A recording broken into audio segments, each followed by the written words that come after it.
Boa noite, povo de Deus, boa noite, povo da fé. Eu sou o pastor Jonatas Olivato, da Igreja da Providência Celestial, aqui na cidade de Ribeirão Preto, interior do estado de São Paulo. Eu e a minha esposa, obreira Rosineide Cardoso Olivato. A paz do Senhor, meus irmãos em Cristo.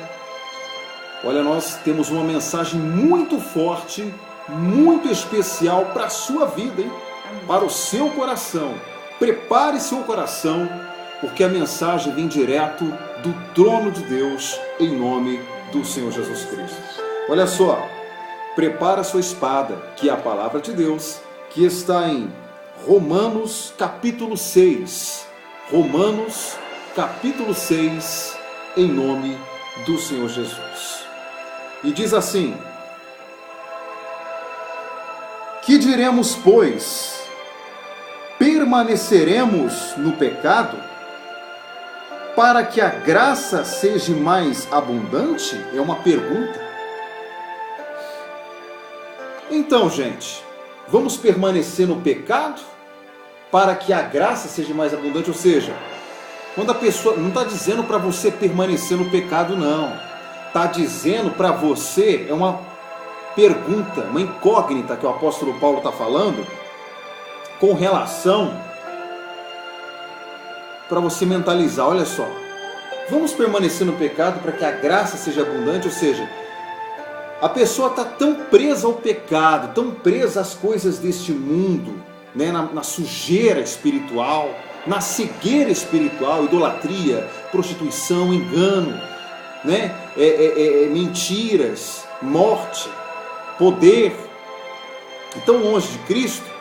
E quando ela se tornar um cristão, a graça de Deus vai limpá-la, tirar toda a sujeira espiritual da sua vida, e a graça de Deus vai ser abundante, ou seja, grande na vida dela em todas as áreas, tá certo? É assim que está explicando a palavra de Deus. Continuando. Que diremos, pois? Permaneceremos no pecado para que a graça seja mais abundante? Uma pergunta. De modo nenhum, ou seja, de nenhum modo vamos permanecer no pecado. De jeito nenhum, não vamos permanecer no pecado, de forma alguma. Nós que estamos mortos para o pecado, batismo, hein? É a mortificação da carne, do velho homem, da velha mulher. Como viveremos ainda nele? Como nós vamos viver ainda no pecado se nós estamos o quê? Mortos para o pecado e temos que estar vivos para Jesus. É ou não é, amor? Sim. Não tem como. Ou você é do mundo ou você é de Jesus. Não tem meio termo. Então, como pode viver no pecado? Se a pessoa já se batizou para Jesus, já se entregou a vida para Jesus, já teve um novo batismo, uma nova vida. Então não tem, ou é uma coisa ou é outra, não existe meio termo. É 8 ou 80, né? Ou vai ou racha, ou você é de Deus ou você não é, meu. Não existe aquela palavra meio crente. Ou a pessoa, pé no mundo, pé em Deus. Não. Ou a pessoa está liberta ou não está. Não existe essa, meio crente, tá um pé no mundo, um pé na igreja, mas tá se firmando. Não, ela ainda não tá liberta, mas ela tá buscando a Deus. Porque quem é liberto de fato, de verdade, ela não tem as ações do pecado, ela tem ações de Cristo. Ações da justiça. E mais diz assim, vive em Cristo. Vive no Senhor Jesus, né? Olha só, paramos no 3, né? Começaremos o 3, versículo 3. Ou não sabeis que todos quantos fomos batizados em Jesus Cristo, fomos batizados na sua morte? Será que você não sabe que você, eu, ela, nós todos, somos batizados para a mortificação do nosso pecado, da mortificação do nosso eu, do velho homem, da velha mulher, da velha criatura? Será que, o apóstolo Paulo dizendo, será que vocês não têm consciência espiritual que vocês morreram para vocês mesmos. Então para que vocês viverem na velha vida? Para que você viver na velha criatura, se Jesus é novidade de vida? Ó que forte, glória a Deus. Amém. É ou não é? Você está renovado. Só que não pense você, que você mesmo sendo batizado com o Espírito Santo, se você dá mole para o diabo, você volta a ser aquela velha criatura, porque você tem um livre arbítrio, direito de escolha. Será que você vai querer comer do vômito? A palavra de Deus diz que quando voltamos para o pecado, nós voltamos a ingerir o vômito, a sujeira, as coisas erradas que nós tínhamos apagado. Então, resisti o diabo e ele fugirá de vós. Em outra mensagem diz isso. Continuando, olha só. É versículo 4. De sorte que fomos sepultados com ele no batismo na morte. Com quem? Com Jesus Cristo. Para que, como Cristo ressuscitou dos mortos pela glória do Pai, assim andemos nós também em novidade de vida. O que eu falei? Novidade de quê? De vida. O que é novidade de vida? Você andava no pecado, você era uma pessoa que fisicamente você não se imaginava cristão. Eu não estou dizendo religioso, crente, católico, espírita. Eu estou falando cristão. Cristão é aquele que vive a fé em Jesus Cristo de fato, de verdade. Você não se imaginava. Mas Deus permitiu acontecer os problemas na sua vida. Ele permitiu, Ele não mandou. Somos nós que plantamos o pecado. Somos nós que plantamos a injustiça. Somos nós que plantamos a justiça também, se nós começamos a andar com Deus. Então quando você começa a ter essa consciência, você se batiza, você morre para o pecado. E você nasce para Cristo. Você vive a vida de Cristo em você. Você vive a vida de Jesus Cristo em você, meu irmão, minha irmã. Acorda! Já estão as portas. As portas para se preparar para o avivamento espiritual, para a volta de Jesus Cristo nas nuvens, ou seja, o arrebatamento da igreja de Cristo. A igreja não é a igreja de tijolo. A igreja somos nós, eu, você, ela. São pessoas, formam igreja. Aquilo lá que você está pensando, tijolo, é templo. Mas Deus, Ele quer derramar o seu Espírito no templo que Ele fez. Que templo? O corpo do homem, o corpo da mulher, deve ser o templo do Espírito Santo. Tá certo? Não é verdade, amor? Explica para essa pessoa agora, você mulher, atenção você mulher, hein? A minha esposa, serva de Deus, vai te orientar como você deve se portar, como que você deve se tratar espiritualmente, sendo batizada com o Espírito Santo. Pode falar, em nome de Jesus. Quando a gente se torna uma nova criatura, o nosso corpo, ele começa a ser santificado ao Espírito Santo, porque nós temos uma nova visão. A visão do mundo é deturpada. O que o mundo mostra? Que a gente destrua o nosso corpo, que é o templo do Espírito Santo. O mundo oferece bebida, oferece droga, oferece prostituição. E assim a gente vai degradando o nosso corpo. Porque a palavra do Senhor fala que o nosso corpo é templo do Espírito Santo. Então o mundo, ele cega as mulheres, as pessoas de uma tal maneira que a gente degrada, a gente destrói o templo do Espírito Santo e assim vai nos afastando mais de Deus. As bebidas faz isso, o vício, a prostituição. E quando a gente tem um encontro com Jesus Cristo, que a gente começa a ter uma nova vida em Jesus Cristo, a gente começa a fazer o contrário, a gente começa a cuidar do nosso corpo, começa a se portar com o nosso corpo, começa a se vestir de maneira correta para que não venha despertar desejos nos homens. Não que eu esteja dizendo que seja uma crente, com os vestidão, nada contra, mas a pessoa saiba se portar, saiba ter postura de mulher de Deus, saiba que o homem é o marido dela, que ela tem que se mostrar para ele. Ela tem que saber que o tem que valorizar é o esposo dela dentro de casa. Que na rua ela é uma mulher de Deus, é uma serva do Senhor. Então, quando a gente começa a ter esse pensamento, eu sou uma serva do Senhor, eu tenho temor a Deus. Porque a gente não tem que ter temor somente ao marido. O marido a gente tem respeito, mas o temor a Deus, porque quando sai fora de casa, está no trabalho, quem está vendo a gente é Deus. Quem está olhando para a gente é Deus.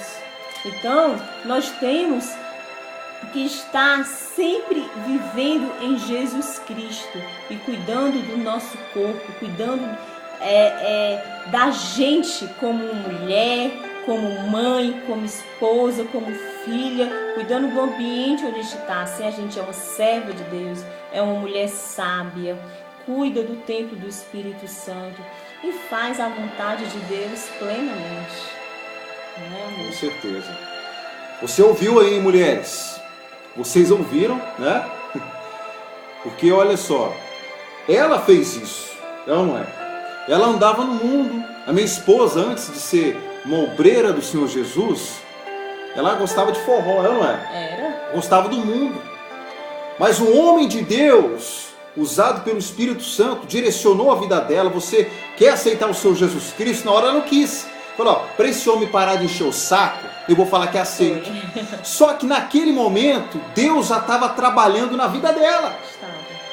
E ela não sabia. Então ela continuou indo para os forró da vida, para os bailes da vida. Só que Deus tinha plantado uma semente. Ela passou por os problemas que ela tinha que passar. Mas aí conta o resultado. E essa semente foi se regrando. Porque no momento, eu achei que aquilo ali fosse só uma aceitação de boca. Mas não. Naquele momento, Jesus ouviu, eu aceito o Senhor Jesus como meu Salvador. E Ele foi trabalhando em mim de uma tal maneira que as coisas do mundo já não eram melhores para mim. Já não me interessava tanto. Ia por causa dos colegas, mas não me interessava tanto. O que me interessava é a palavra de Deus. E Deus, Ele te transforma.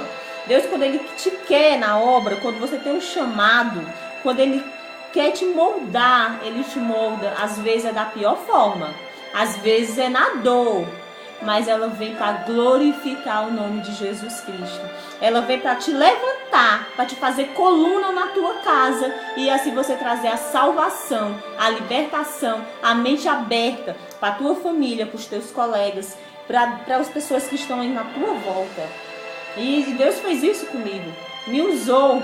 Tive uma decepção, através dessa decepção, em vez de eu ficar mais aprofundada no mundo, eu resolvi ir para a igreja.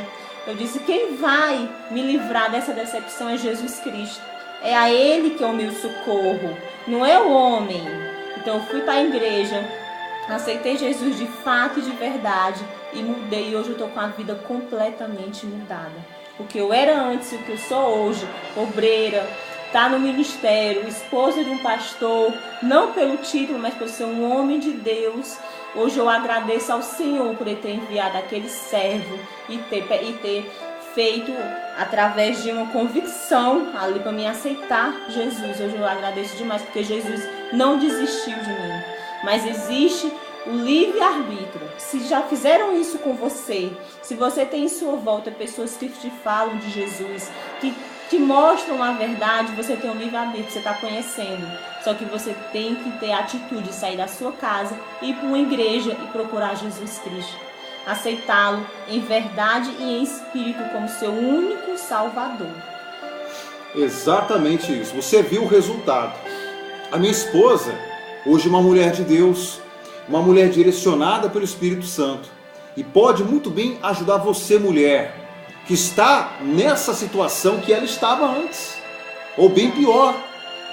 Mas não importa a sua situação, o importante, você homem, você mulher, o importante é você mentalizar, peraí, como está a minha vida hoje? Será que eu estou agradando de fato e de verdade o Espírito Santo, o Senhor Jesus? Porque se você vai numa mesa de bar, vai no mundo, você fala, você interroga alguém, você acredita em Deus? Todo mundo fala, acredito. o bêbado fala, acredita, por que não sai na bebida? O ateu, ele fala que não acredita em Deus, mas no momento de dor, ai meu Deus, só dele falar meu Deus, ele prova que dentro dele, ele crê que existe algo maior, um ser maior que rege o universo, ou seja, Deus. Mas o problema não é você falar. O problema é que muitos não vivem a fé, não conhecem a Deus. E para você conhecer a Deus, e para você que já conhece também a Deus, que é batizado com o Espírito Santo, é permanecer. Permanecer na fé é mais difícil, não impossível. E nós permanecemos na fé, eu e ela, e muitas outras pessoas que estão na fé. Só que não é fácil, só que não é impossível. Porque a gente não olha para trás, nós olhamos para o alto, nós olhamos para adiante, para Jesus Cristo. E é assim que você, meu irmão, assim que você, minha irmã, como nós olhamos para o alto, para Jesus Cristo, você também tem que nascer de novo. Você também, que já é nascido de novo, querer nascer de novo.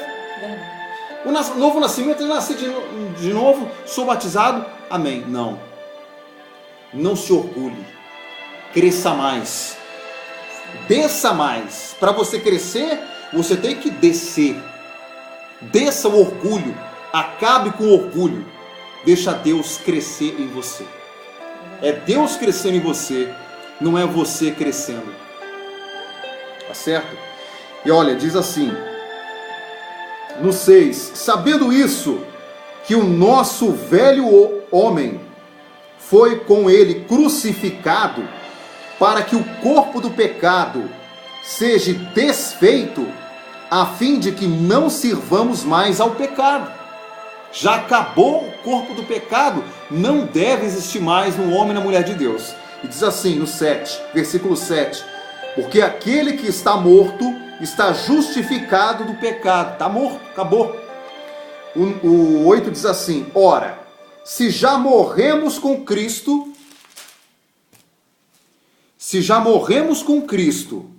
olha só, que forte. De repente você não está entendendo como morrer por Cristo.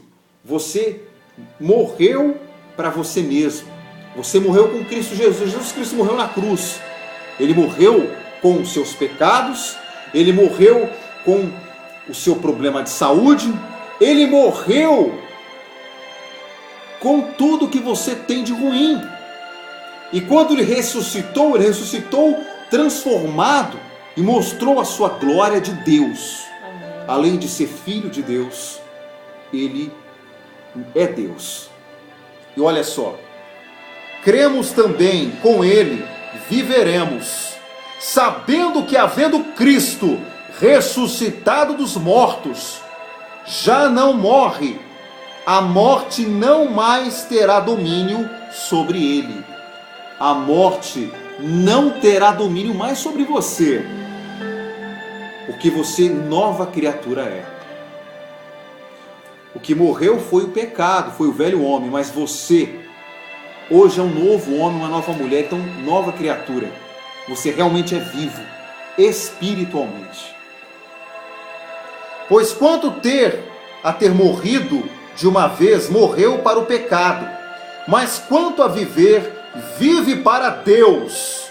Assim também, vós considerai-vos como mortos para o pecado, mas vivos para Deus em Cristo Jesus, nosso Senhor. Amém? Não reine, portanto, o pecado em vossos corpos mortais, para lhe obedecerdes em suas concupiscências. O que é concupiscências? Desejo desenfreado da carne. Você não vai deixar eles te dominarem, os desejos desenfreados da carne, mas sim o Espírito Santo te dominar, te direcionar. Nem tampouco apresenteis os vossos membros ao pecado por instrumento de iniquidade, mas apresentai-vos a Deus como vivos dentre mortos, e os vossos membros a Deus como instrumentos de justiça. de justiça. Enfim, resumindo aqui, mas graças a Deus, que tendo sido servos do pecado, obedecestes de coração a forma de doutrina que o fostes entregues. Ou seja, o que significa isso? Se você obedece a Deus, você obedece à forma, à doutrina, ao direcionamento de Deus. Quando você obedece o pecado, você obedece à doutrina do pecado, à direção do diabo, à direção do pecado. Verdade. Mesmo sendo cristão, você tem que se policiar, porque enquanto você estiver na carne, estiver no corpo corruptível, você tem a tendência do pecado. Só que é nova criatura. Se você quiser fazer ela ressuscitar, você faz. Mas o problema é seu. Você sabe o que deve fazer e o que não deve fazer. Você sendo homem e mulher de Deus, você vai ter mais força para resistir, porque o Espírito Santo está dentro de você, homem, dentro de você, mulher, em nome de Jesus. Amém. Não é verdade? É. O que essa mulher deve fazer, esse homem deve fazer para honrar esse compromisso em nome de Jesus? Fala para eles. Vigiar. A palavra do Senhor fala vigiar e orar. Quanto mais a gente vigia, mais a gente se aproxima de Deus. Porque a gente tem que discernir o Espírito, discernir as palavras, discernir a situação. E ele só vai conseguir discernir isso com oração, com jejum, com intimidade com Deus. Muitas vezes vem aquela situação e a gente acha que não tem nada demais. Mas aquela situação ela vem com um plano maligno. Tipo, isso não vai me derrubar. Essa é coisa mínima, eu tô bem, eu tô em Deus, né? É. Aí você se engana, por quê? Vem com um plano maligno, satânico para te derrubar, para derrubar a sua família, para derrubar a sua fé, para te fazer passar vergonha na situação, na igreja ou no seu trabalho. Então quando a gente começa a vigiar e vem aquela situação e você, não, aí tem alguma coisa errada.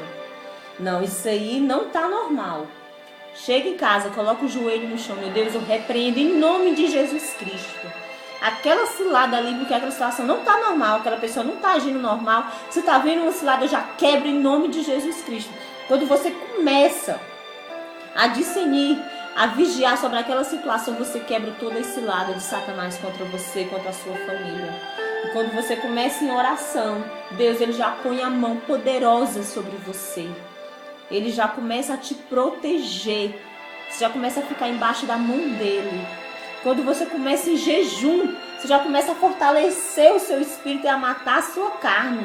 O Espírito Santo se apodera de você. Você é batizado e você começa a ser usado pelo Espírito Santo. Começa a ser canal de Deus no seu trabalho, na sua família, onde você for.